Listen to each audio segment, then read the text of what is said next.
لیکن آج کی تاریخ میں وہ ٹنکو سپاری ہے، وہ میٹھا ہوتا ہے، بچے بہت پسند کرتے ہیں، بس وہ 4 آنے میں سے دیا اس میں 20-25 پیسے کا، وہی چباتے چباتے پورے دن 1 گھنٹہ لگتا تھا گھر پہنچنے میں، کھیلتے کھیلتے گھر پہنچ جاتے تھے۔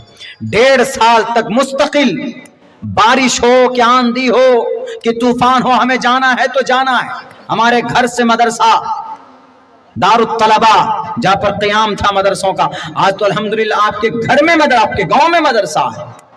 شاید اللہ تبارک و تعالیٰ کو، اور امی سمجھاتی تھی کہ بیٹے شیخ عبد القادر جیلانی ایسے تھے، ایسے پڑھنے کے لیے جاتے تھے اور اس طریقے سے اتنے بڑے اللہ والے بنے، واقعات سناتی تھی وہ، اور انہی کی تربیت کا، انہی کی محنت کا نتیجہ ہے کہ آج کچھ بول پاتے ہیں، آج حافظ قرآن ہے، آج سینے میں قرآن ہے، دل و دماغ میں حدیث ہے، قرآن کی تفسیر ہے، زبان میں طاقت ہے، ان کی محنت کا، ان کی دعا کا نتیجہ ہے۔ اسی لیے دھیان سرسوتی نے کہا ماترمان پترمان چاریاوان پرشو ویدم، ماترمان سب سے پہلا ٹیچر انسان کو مہان بنانے کے لیے ماں ہے، ماترمان پترمان اس کے بعد پھر پتا ہے۔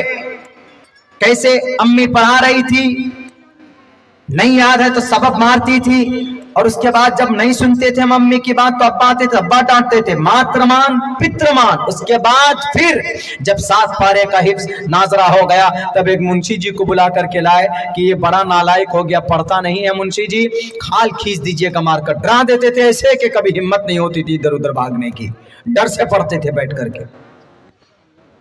اس کے بعد پھر 21 پارے تک انہی کے سامنے، ہم منشی جی کے سامنے بیٹھ کر کے حفظ پورے 21 پارے تک کا ناظرہ ہم نے ان کے سامنے کیا ہے۔ ماترمان پترمان، ماں باپ چاریاوان ٹیچر، یہ 3 آدمی جب محنت کرتا ہے تب ایک پرشو ویدا، تب ایک جانکار انسان بنتا ہے، تب ایک جاننے والا انسان بنتا ہے۔ اسی لیے اللہ کے نبی علیہ الصلوۃ والسلام نے کہا بھی، اس پہ بشارت ہے، اگر کوئی سماج کے اندر اگر کسی کی بیٹی ہے، 2 بیٹی ہے تو دنیا والوں بوجھ مت سمجھنا، اگر 3 بیٹی ہے تو بوجھ مت سمجھنا، ان تینوں بیٹی کی صحیح پرورش کرنا اور صحیح تربیت کرنا۔ اگر تم نے بیٹی کی صحیح تربیت کی، صحیح پرورش کی، نماز سکھایا، قرآن سکھایا، باریک مسائل تم نے سکھا دیے، اگر کسی طریقے سے وہ نیک دیندار تم نے بنا دیا، اس کو جو چاہیے اس کو تعلیمات، عالمہ بنانا ضروری نہیں ہے، آپ کے پاس وسعت نہیں ہے، آپ کے پاس پیسہ نہیں، آپ کے پاس وقت نہیں ہے، تو آپ ضروری مسائل سے واقفیت کرائیے۔ اگر آپ نے اپنی گھر میں 2 بیٹی، اس کی صحیح تربیت، صحیح پرورش کی ہے تو اللہ کے نبی فرماتے ہیں 2 ٹوک لفظوں میں کہ وہ پرورش کرنے والا انسان اور میں کل قیامت میں دونوں اس طریقے پر کھڑے ہوں گے ایک ساتھ۔ کیوں؟ یہ کون ہے؟ محمد رسول اللہ کے بیچ میں ساتھ میں۔ آج اگر مولانا عبداللہ یا کوئی اور قاضی صاحب آتے ہیں تو حضرت سیلفی، ذرا سیلفی، کیوں؟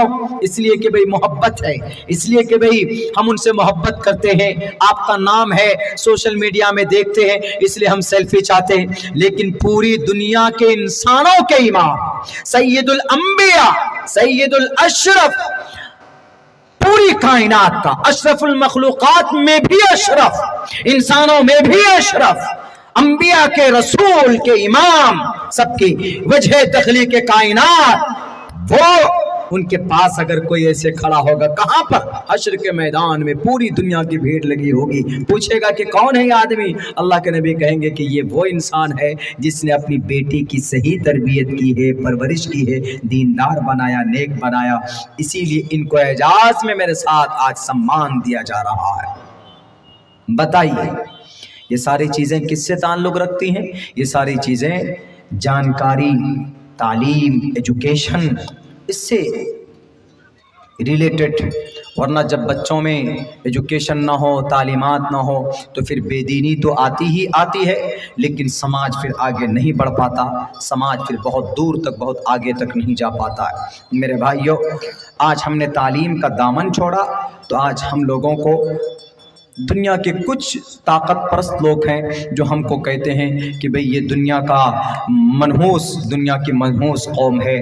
آپ کے پاس ایمان ہے، اس ایمان کو جاننے کے لیے، اس ایمان کو دو ٹوک لفظوں میں اغیار کے سامنے پیش کرنے کے لیے اپنی بات آپ کو جانکاری ہونا بہت ضروری. ایمان کے بارے میں جو لوگ نہیں جانتے ان کو بتا دیں کہ بھئی ایمان کا مطلب آمنت باللہ وملائکتہ، ایمان لاتا ہوں اللہ پر.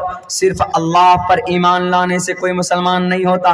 اللہ پر ایمان تو ہندو بھائی بھی لاتے ہیں الگ نام سے کہ ہم بھی بھگوان ایشور کو ایک مانتے ہیں. آمنت باللہ کے ساتھ وملائکتہ ان کے فرشتوں پر ایمان لانا ہے، وکتبہ ان کی کتابوں پر، توریت پر، زبور پر، انجیل پر، قرآن پر، ان پر ایمان لانا ضروری. آسمانی جتنی بھی کتابیں، جتنی بھی صحیفے، ان پر ایمان لانا ضروری ہے. دنیا میں اسلام کے علاوہ کوئی ان کتابوں پر ایمان لاتے ہیں، سارے آسمانی کتابوں پر نہیں لاتے. آپ کرسچن کو دیکھ لو، وہ اپنے انجیل پر ایمان لاتا ہے لیکن وہ توریت پر، موسیٰ علیہ السلام کی توریت پر ایمان نہیں لاتا. اس کی ہم توریت پر بھی ایمان لاتے ہیں، ہم انجیل پر بھی ایمان لاتے ہیں، ہم زبور پر بھی ایمان لاتے ہیں. حضرت داؤد کو جو کتاب دی گئی ان پر بھی ایمان، زبور پر ایمان لاتے ہیں، اور ان صحیفوں پر ایمان لاتے ہیں جو حضرت ابراہیم کو دی گئی، حضرت نوح علیہ السلام کو دی گئی. میرے بھائیو، یہ اتنا قیمتی دولت ہے، ایمان اتنا قیمتی دولت ہے کہ زمین کے اوپر جب تک ایک بھی کلمہ پڑھنے والا ہوگا، ایک بھی ایمان والا ہوگا، کہا جاتا ہے کہ اللہ تبارک و تعالیٰ پوری دنیا کے نظام اور پوری دنیا کے سسٹم کو چلاتے رہیں گے.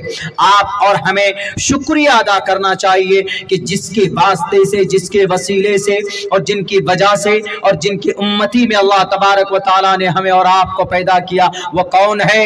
وہ نبی پاک علیہ الصلوۃ والسلام کی ذات اقدس ہے.